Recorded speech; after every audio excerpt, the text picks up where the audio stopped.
ಒಂದು ಆಲೂಗಡ್ಡೆ, ಸ್ವಲ್ಪ ಬೀನ್ಸು ಮತ್ತು ಕ್ಯಾರೆಟು, ಈರುಳ್ಳಿಯನ್ನು ದೊಡ್ಡದಾಗಿ ಹೆಚ್ಕೊಂಡಿದ್ದೀನಿ.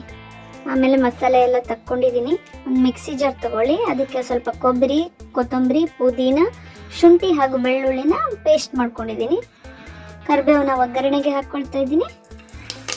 ಅದು ಸ್ವಲ್ಪ ಸೌಂಡ್ ಚಟಪಟ ಅಂದಾಗ ಸ್ವಲ್ಪ ನಾವು ಮೇನ್ ಮಸಾಲೆ ಎಲ್ಲ ತಕ್ಕೊಂಡಿರ್ತೀವಲ್ಲ ಅದನ್ನು ಒಗ್ಗರಣೆಗೆ ಹಾಕಬೇಕು. ನಾವು ಅದನ್ನು ಡ್ರೈ ಮಸಾಲೆ ಎಲ್ಲ ಹಾಕಿಬಿಟ್ಟು ಆಡಿಸ್ಕೋಬೇಕು.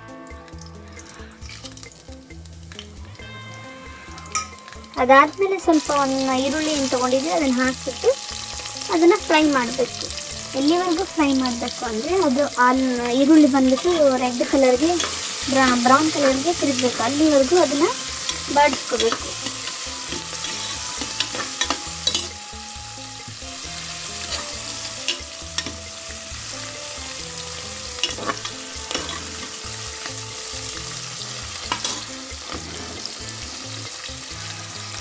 ಈಗ ಈರುಳ್ಳಿ ಬ್ರೌನ್ ಕಲರಿಗೆ ಈ ಥರ ರೆಡಿಯಾಗಿದೆ. ಇವಾಗ ನಾವು ಏನು ಮಿಕ್ಸಿ ಮಾಡ್ಕೊಂಡಿದ್ವಲ್ಲ ಅದನ್ನು ತಗೊಂಡ್ಬಿಟ್ಟು ಇದಕ್ಕೆ ಹಾಕಬೇಕು. ಈ ಮಿಕ್ಸಿ ಜಾರಲ್ಲಿ ನಾನು ಏನೇನು ಹಾಕಿದ್ದೀನಿ ಅಂದರೆ ಇನ್ನೊಂದ್ಸಲ ಹೇಳ್ತೀನಿ. ಕೊಬ್ಬರಿ, ಪುದೀನ, ಕೊತ್ತಂಬರಿ ಮತ್ತು ಸ್ವಲ್ಪ 1 ಇಂಚಷ್ಟು ಶುಂಠಿ, 2 ಬೆಳ್ಳುಳ್ಳಿ ದೊಡ್ಡ ಗಾತ್ರದ ಹಾಕ್ಕೊಂಡಿದ್ದೀನಿ. ಅದನ್ನು ಹಸಿ ವಾಸನೆ ಹೋಗೋವರೆಗೂ ನಾವು ಆಡಿಸ್ಕೋಬೇಕು. ಹಸಿ ವಾಸನೆ ಹೋದ್ಮೇಲೆ ಅದಕ್ಕೆ ನಾವು ಏನು ಹಚ್ಚಿಟ್ಟಿರೋ ತರಕಾರಿ ಏನಿತ್ತಲ್ಲ ಅದೆಲ್ಲದನ್ನು ಹಾಕಿ ಆಡಿಸ್ಕೋಬೇಕು.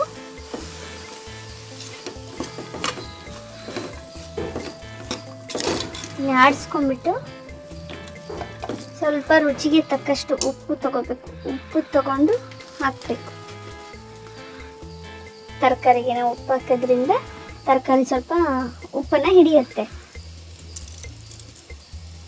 ರುಚಿನೂ ಚೆನ್ನಾಗಿರುತ್ತೆ.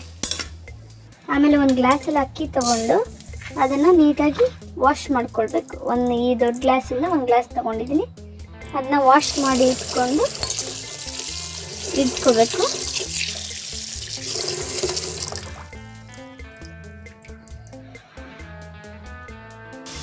ಆಮೇಲೆ ಈ ತರಕಾರಿ ಏನು ಬೆಂದಿರುತ್ತಲ್ಲ ಅದಕ್ಕೆ ನಾವು ಆ ತೊಳೆದು ಇಟ್ಟಿರುವಂತಹ ಅಕ್ಕಿಯನ್ನು ಅದಕ್ಕೆ ಸೇರಿಸ್ಬೇಕು.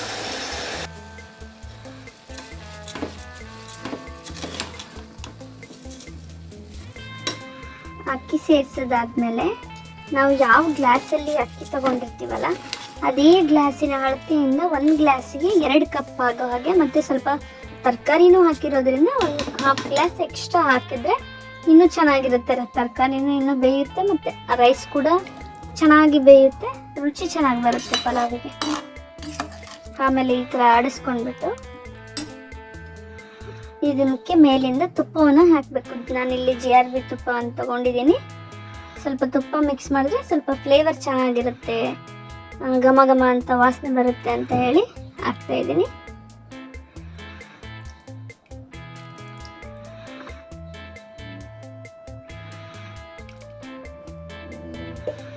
ಆಮೇಲೆ ಇದನ್ನು ಕುಕ್ಕರ್ ಲಿಡ್ನ ಮುಚ್ಚಿಬಿಟ್ಟು 1 ವಿಜಿಲ್ ಕೂಗಿಸ್ಕೋಬೇಕು. ಕೂಗಿಸ್ಕೊಂಡು ಹಾಕಿದೆ. ಈಗ ತೆಗೆದು ನೋಡ್ತಾ ಇದ್ದೀನಿ. ಈ ಥರ ನಮ್ಮ ಪಲಾವ್ ರೆಡಿಯಾಗಿದೆ. ನೀವು ಮಾಡ್ಕೊಳ್ಳಿ, ಟ್ರೈ ಮಾಡಿ, ನನಗೆ ಹೇಗಿದೆ ಅಂತ ಹೇಳಿ ಕಮೆಂಟ್ ಬಾಕ್ಸಲ್ಲಿ ತಿಳಿಸಿ. Thank you.